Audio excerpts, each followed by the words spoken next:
a lot of roles. One of the key roles that we play is working with the regulator and analyzing the regulation and aligning all our business decisions so that there is a consensus between what the regulator wants and what the business wants. To discuss this aspect further, can I please request Mr. Parmod Kumar Arora, member Actuary, IITA, to please come on stage. Can I request Mr. R. Srinivasa Rao, Managing Director, Life and Health, South Asia, Munich, India, to please come on the stage.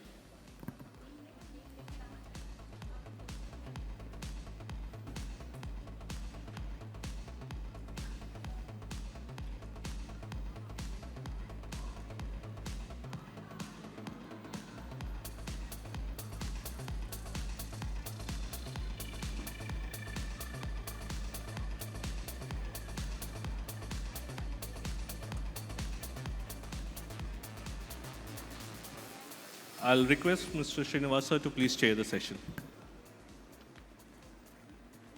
Hi. Good afternoon, everyone. Am I audible? Yeah, thank you. I have this interesting topic before me. It's the role of actuaries in the regulatory paradigm, evolving role. I would have modified it as ever-evolving role of an actuary. To talk on this topic, I have Mr. P.K. Arora, Parmod Kumar Arora. I know him very well from my old days in LIC. Someone who joined as a direct recruit officer doing a generalist role, but has been, very importantly, a marketing person before he ventured into the actuarial domain. He has also had a very interesting stint of 8 years in the investment department of LIC, has spent time as a product actuary for 2 years, has international exposure in Bahrain for 2.5 years, and most importantly, has been the appointed actuary for LIC for 4 years. With this rich experience, including that of claims while he was in the generalist role, I think he has got a very holistic experience of the entire insurance value chain, and with that, he deals with the problems and provide solutions which are not in a binary, but in a very nuanced way. I would like to welcome Mr. P.K. Arora for this session, and I would encourage the young actuaries to call your friends if they are outside, because what you are going to get from this gentleman is the pearls of wisdom. And I assure you, he would speak in a manner, and one of his strengths that I have seen is he can speak in a manner which is so very attractive that there is a rapt attention from the audience. With that note, I would leave it to Mr. P.K. Arora to deal with the topic. Thank you.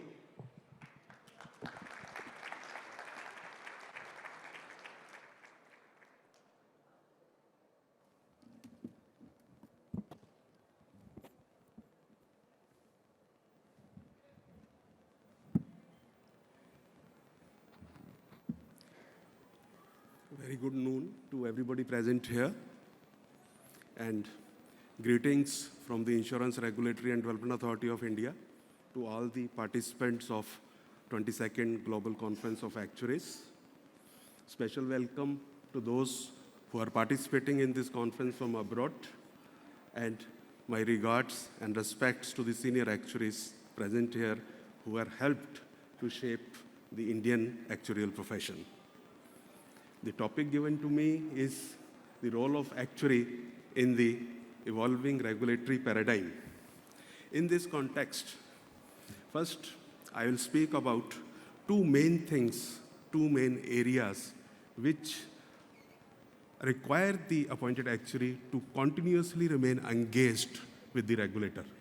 The first is the product approvals. Throughout the year, all the insurance companies, all the appointed actuaries file number of products for approvals. The most important change which has happened in the regulatory landscape and the insurance landscape in India is the shift from the prior product approvals to the use and file system where you can have internal approvals and launch the product.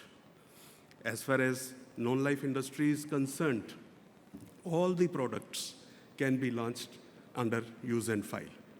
As far as life insurance industry is concerned, most of the products, particularly those which do not have the saving element like term assurance products, group term products, term life products, health insurance products, term products with the return of premiums, all the riders, health insurance products, these products can now be launched under use and file, and the only requirement is that you need to get a UIN number from IRDAI, which can be generated immediately. I think the time taken will not be more than few hours to get the UIN from IRDAI.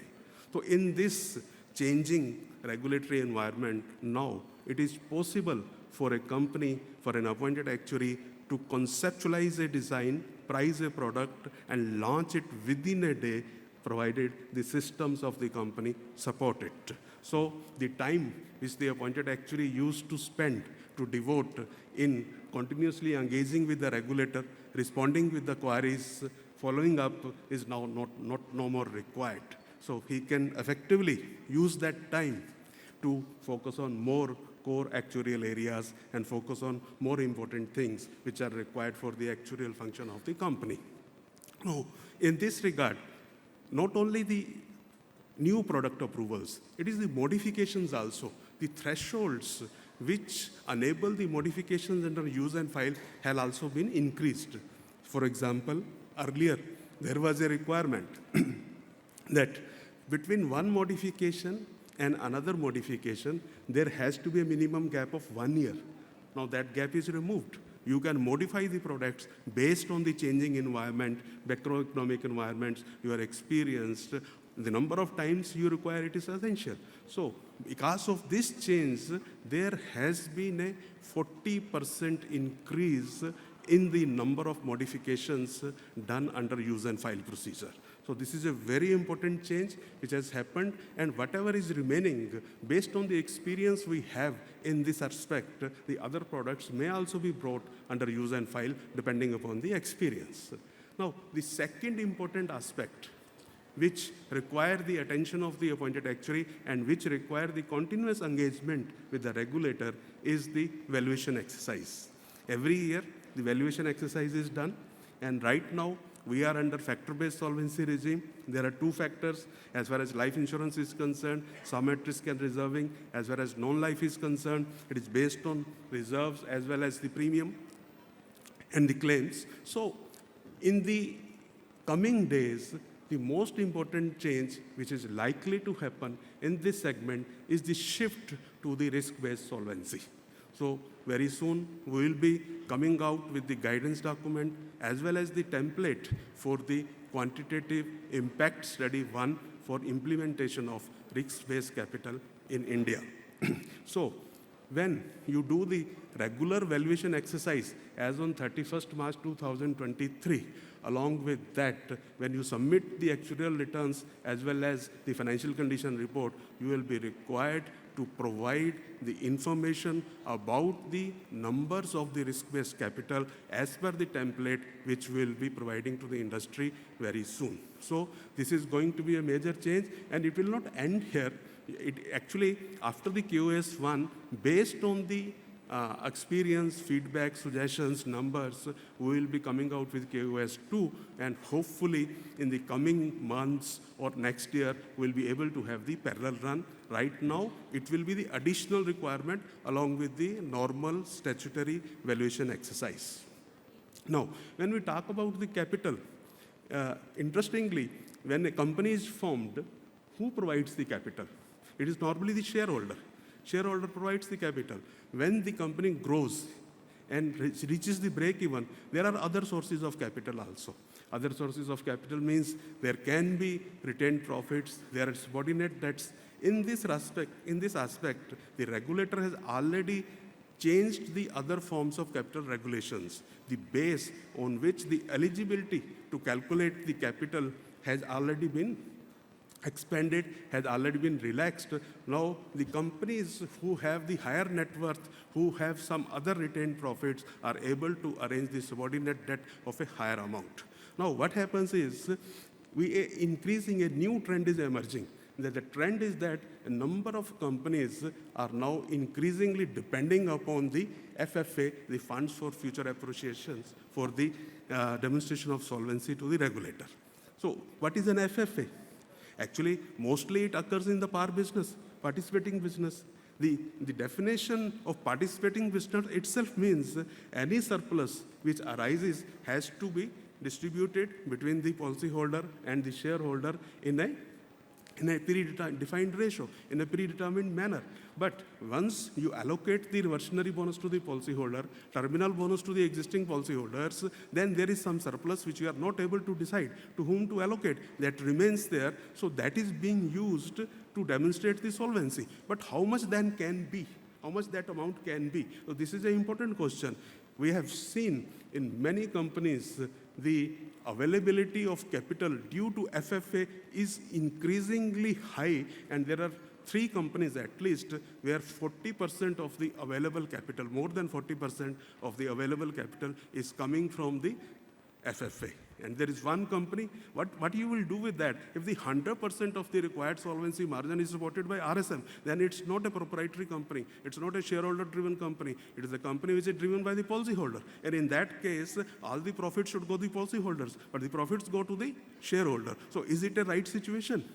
When 100% of the RSM is being supported by the FFA, can it happen? And more than 40%, if I see the entire life insurance industry, at least 50% of the insurers get more than 19% of their capital support from the FFA. So before the regulator does something about it, it is necessary for the profession to think about it and do something, because our now stated objective is to move from rule-based regulation to principle-based regulation, and this is an area which may force the regulator again come back to rule-based and prescribe the rule that either not more than this percentage will be allowed or this will not be allowed at all. So we have to think seriously about that.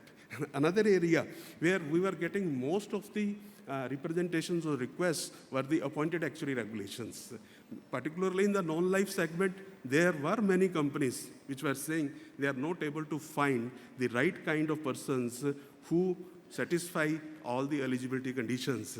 Somewhere the experience is there, but the relevant subject qualification is not there. Where the relevant subject qualification is there, it is not from the India, it is from some other jurisdiction. So we have tried to balance the requirements of the qualification, specialization, as well as the relevant experience, and the new regulations have already been notified. And in these regulations, I think most of the concerns which the industry was having, we have tried to address all those concerns. In addition to that, there are many other changes which have happened in these regulations. The one important change is now for the first time, the responsibility has also been cast upon the insurer to see that the adequate resources are provided to the appointed actuary for performance of his duties. In addition, for the first time, the role of the valuation actuary and the product actuary has also been recognized, and the companies have been requested to ensure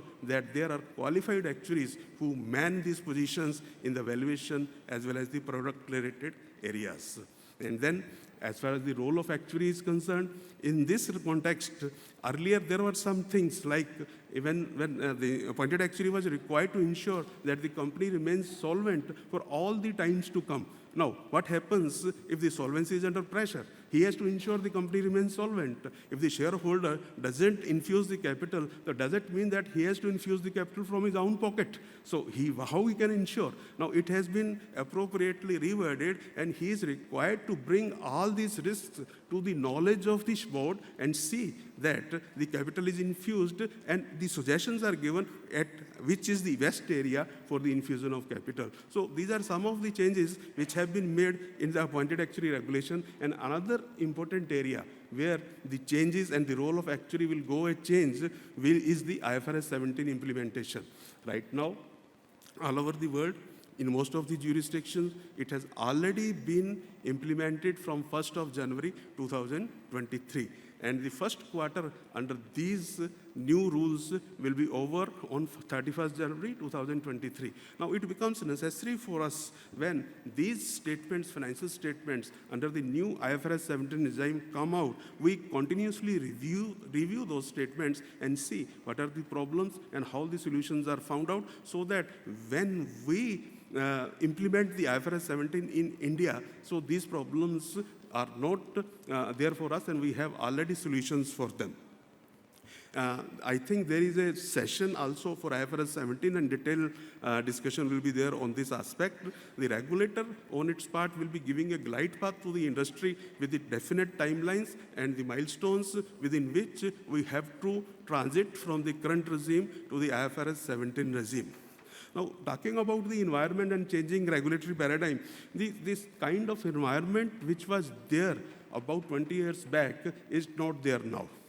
At that time, it was I can say, sort of total opaqueness. So now, lot of questions are being asked for whatever decision we take. In the morning, in one of the sessions about the motor TP pricing, Srinivasa sir was telling that trucker associations and others, they immediately question. And now the motor tipping pricing is being done at the authorities level. And I can confirm that whatever we do, we receive lot of representations, lot of questions, parliamentary questions, how the particular premium is like that, why it has increased, why it has not increased. As far as the truckers associations and transport unions are concerned, they will always want the premiums to go down. As far as the non-life companies are concerned, they will want the premiums to go up. So whatever decision we take, we have to be totally confident of that, and our decision should be backed by the proper data. Recently, I got a representation from Auto Rickshaw Association that in our city, only 3 accidents happened, how your premium has increased. So this type of question we receive. So only 3 accident happens. If only those 3 are insured, the 100% claim ratio, the premiums will increase. So it is not dependent upon that. But you should be very clear, because you have to justify your results to some other audience who is not an actuarial audience in their language in which they can understand. So this is a very important thing. And in the previous session also, there was a question about the technical abilities and other abilities the actuary should have. And then the communication is a very important ability. And in IFRS 17 also, the actuary will be required to decode the various outputs to the various stakeholders, and the questions will be asked how these outputs are different from the earlier outputs, and we should be ready with the answers. And this is the quality which we should be having. So one more aspect which normally comes into our knowledge when we see the regulatory returns is the increasing stress or focus given by the companies on to promoting non-par business. So whatever business they promote, it is up to the company's risk appetite, whether they want to do the ULIP business, whether they want to do the participating business, whether they want to do the non-participating business. It is their area and their risk appetite and their capital availability. Now the question here is, when we see the returns, there are 2 separate funds. Non-par is maintained separately, participating fund is maintained separately. These are 2 separate funds. But when we see the returns earned under the participating business in respect of all the companies is more than the returns which are earned under the non-participating business. Under the par business, maximum return goes up to 12%. Under the non-par business, maximum return goes up to 11% only. Under the par business, none of the insurers is earning return less than 7%. Under non-par business, many insurers are there who earn return less than 7%. But when it translates into the IRR to the policyholder, what happens? In non-par business, you earn 8%, you give 7.5 or 7 quarter to the policyholder. So within the 75 basis point to 80 basis point, you cover all your expenses. You cover all your mortality cost. And in addition to that, you earn profits also. But when we think about the participating policyholders, you earn 9% and give 4% to the policyholder. So here, your margin to cover all the expenses and profits, which is only 80 basis point in non-par, becomes 500 basis points. So is there any comparison? So If not now, in future, questions will be asked by the policyholders, by the other stakeholders, why there is so much of a difference. It should not be that all the inefficiencies are being pushed to the participating business from the non-participating business. Here, in this context, the role of the with-profit committee becomes very important, and with-profit committee, there is independent actuary, there is appointed actuary, there it is headed by a board member. So in this context, they are doing whatever is required by the regulations, asset share calculations, and then expense allocations. But we have to see the final outcome also. What is the final outcome of all these things? Whether the return which the non-par policyholder has got has some correspondence with the returns the participating policyholder has got. We have to see the customers are treated fairly. We have to see there is no heavy cross-subsidization happening between the par and non-par business. If it happens, it cannot sustain for long. Now, the competition is at such a level that one day one company launches a non-par product which gives around 7% return to the policyholders. So everybody is happy. The next day, there is a pressure on all other companies to bring the similar kind of product. So one company may be having that much of expertise, that much of funds, that much of investment fund managers, they can manage 7%. Other companies may not be having. But what happens very soon, entire industry, all the companies are forced to launch the products which give higher guarantees without the proper risk management in place at the company. So where it will land? So we have to be very careful, and in this changing environment, the role of the appointed actuary becomes very clear. When we think about the expenses, we see what are the total expenses and what is the total premium income earned by the company. There is a wide difference. When I think about non-life company as well as life company, there are some companies which operate at 9% expense ratio. So out of 100 premium, expenses are only 9. But in non-life sector, I came across one company which operates at 122% expense ratio. So you get 100 of premium, you spend 122. And in this case, surprisingly, the incurred claim ratio is less than the expense ratio. Incurred claim ratio is just 61 or 62, and expense ratio is 122. So at what point of time the appointed actuary or the actuarial function of that company should raise a red flag? Enough is enough. Either you change your ways, change your products, increase the business, otherwise it's not going to sustain. Similarly, when the life insurance companies are concerned, there are many companies where the total expenses related to total premium are more than 40%. It goes as high as 54%. So when you spend 54 rupees out of 100 on expenses, what is the balance left? And it's a saving product. You have to return 100 to the policyholder along with some return. How many years it will take to recover that? How much investment return you have to earn on that? So it becomes very crucial for the appointed actuary and other to continuously inform the key management and the board about the expenses, because unless the expenses are controlled, we will not be able to launch affordable products. One more area which is coming to our attention is the claims area. You see, the claims are settled and claim settlement ratios are very good in most of the companies, whether in life segment or in non-life segment. But one thing is that a new terminology is coming, claim settled, but outstanding. When the claim is settled, how it can be outstanding? When it's outstanding, how you can say it is settled? Right? So what happens is, in the actuarial, when you do the reserving, once the maturity claim happens, the policy goes out of the system. It will not come in the list of policies for which the reserve is to be created. So reserve is not created for that policy. And if you say it is settled, then it is not there in outstanding claims also. So it is not there in reserves, it is not there in outstanding claims, and money still remains with the company. Isn't it under-reserving? So the company or the total management needs to see that there should not be any under-reserving in that respect. As far as non-life companies are concerned, there is a higher proportion of claims which remain outstanding. That is understandable, no problem in that. But what happens is, there is additional terminology, claims closed. Now, what are those claims closed? When you see the reasons, okay, there may be stray cases. Claim closed. Why? Because of court order. Fine. because of customer withdrawing the claim. How it can happen? The customer lodges the claim and on its own withdraws the claim. Right? And thirdly, there are other reasons, duplicate claims. And one claim lost 3-4 times. Okay, all these reasons are justifiable, no problem. So at March end, claims are closed. In April, these are reopened. So one day you close the claims, and next year you open the claims. And there is a defined pattern, every year it happens. What is this? Isn't it not under-reserving? Should we not be bothered about it as an appointed actuary, as the actuarial functions in that company? So these are the areas we need to be very careful about so that there is no under-reserving. Now, what is our other important aspect? We were required to take care of the interest of the policyholders, protection of the interest of the policyholders.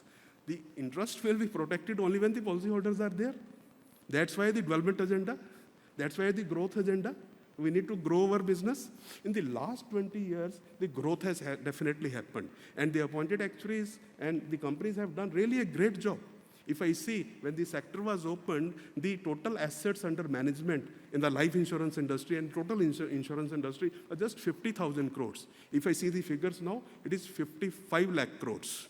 Right? If I see the amount of business return, it was just, I think, 50-60,000 crore per year business return. Now, last year, 9 lakh crore worth of gross return premium was there in the country. But now, we have reached at such a stage, now everything is changing, economy is booming, there is it's an inflection point. The morning it was being discussed. So, IRDA has set a clear vision. And what is that vision? By 2047, every individual should have adequate life cover. Every individual should have adequate property cover. Every family should have health cover. Every business enterprise should have comprehensive cover. All those areas which are non-penetrated, which are disaster-prone, should be focused. All those groups, like rural groups, street vendors, senior citizens, females, should be focused. For this purpose, the appointed actuaries have to play a very significant role because we are expecting, we will not wait till 2047. We may or may not be there at that point of time. In the next 5 to 7 years, we are expecting that our growth rate should be more than 25 to 30%, and the 9 lakh crore premium, which was written in the last year, should at least increase to 40 lakh crore of premium after 5-6 years. So this is the kind of development agenda, growth agenda, which we are embarking upon. In this respect, it is necessary that the products which we price, the products which we design are very simple. We need to ensure that. Not only that, we need to ensure that the sale process is simple. We need to ensure that there is a responsive grievance redressal system. We need to ensure that the easy claim settlement process. We need to ensure that the products are accessible and affordable. We need to ensure that the use of big data, analytics, artificial intelligence, digital technology is being made to meet the dynamic needs of the policyholders. In this respect, the role of the appointed actuary assumes greater significance. So, as far as the regulatory parlance is concerned, it is considered the appointed actuary plays the role of a statutory whistleblower. Statutory whistleblower. You are the frontline financial controller of the prudential financial management. You make an indispensable contribution to the commercial and prudential management of insurance companies. Your role requires to take a prudential approach as per the current regulatory regime, and you also have to balance the interest of different parties. For example, policyholders versus shareholders, long-term against short-term. And you have to operate at the highest level in the company. Regulations enable that and contribute actively to all the aspects of decision-making process. You have to provide valuable inputs to the board and also to the regulator also. But along with all this, you need to be cautious and guard against being seen as a narrow or concerned only with the regulatory compliance functions. Now, there are, in the actuarial workspace, there are many areas in which the actuaries work: appointed actuaries, product actuary, valuation actuary, consulting actuaries. So, as far as the consulting actuaries are concerned, it is our expectation, it is a belief now, they have the greater degree of freedom as well as independence. And it is easier for them to stand up to the difficult CEOs as well as shareholders. But unfortunately, my experience, limited experience in this regard, has been exactly the opposite. And then it's necessary that you take care of your client, but it's also necessary not to lose sight of the policyholders. So in this respect, the profession needs to work in such a way that the high level of public trust in the integrity of individual members of the profession is demonstrated, and there remains a belief that the profession is able to maintain high standards of competence and behavior among its members. So this trust is already there. Trust of regulator in the actuarial system is already there. And the degree of trust also depends upon the degree of confidence which we have in your function, how you operate. And I can assure you that higher the degree of confidence in the appointed actuary, lesser will be the supervisory attention on other aspects. So with these words, I would like to conclude my address, but I would like to thank the organizing group and IAI for having given me this opportunity to speak and share my thoughts with all of you. And additionally, one more thing, this is the year when the guard at the Institute of Actuaries of India changed. So every 2 years elections are held. So guard is changed. In the year when the guard is changed, it's already October or November when the new president takes charge. And in that year, to conduct a GCA becomes a challenge. And I can appreciate that the kind of hard work which might have gone into it to organize such a gala event, and that too after a gap of 3 years, because last GCA was held in the year 2020. So in this respect, I wish this event a great success, and I wish for all of us there will be rich learnings, good takeaways, and best of luck. Thank you.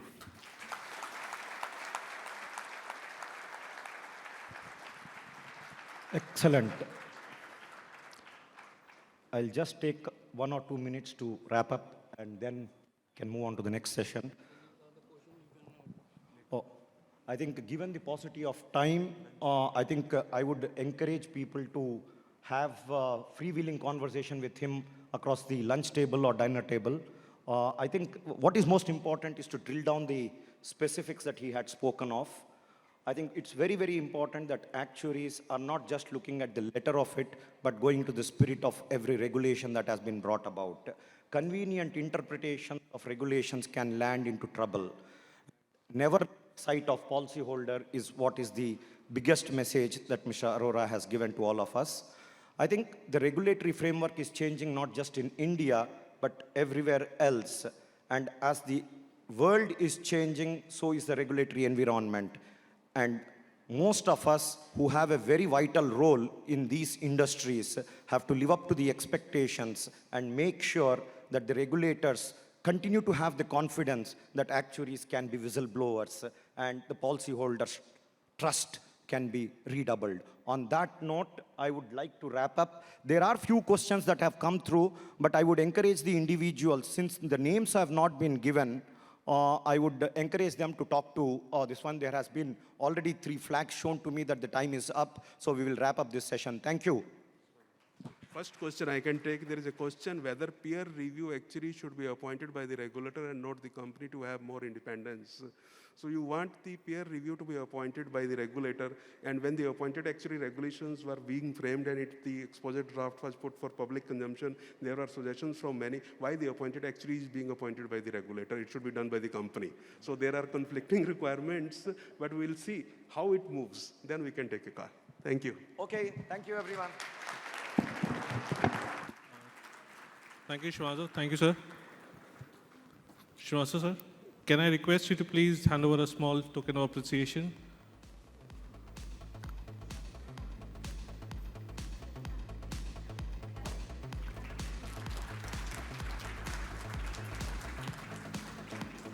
Srinivasa, sir, please wait. Can I request Preeti to please come and hand over a small token of appreciation to Mr. Srinivasa Rao?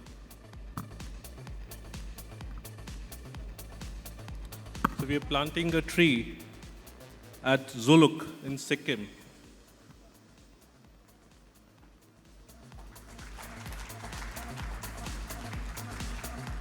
Thank you, sir. Thank you, Preeti.